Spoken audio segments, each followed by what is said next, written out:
What you are witnessing is a Catalina 22 keel, 550 pounds of iron, recently sandblasted, epoxy coating being thrown down on it right now. I got Keith's way.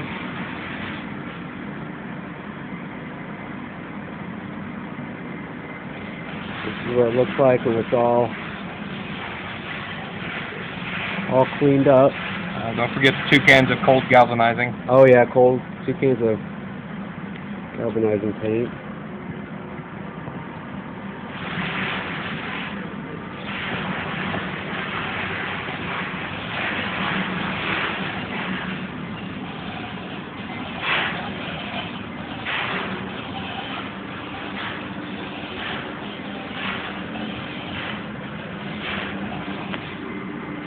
And that's where they're made.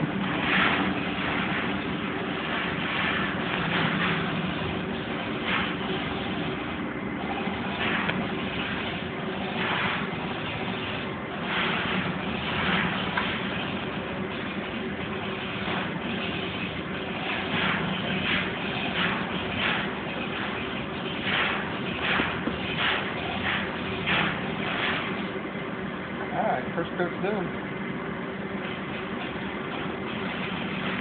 Okay, let that dry. Be back in a minute.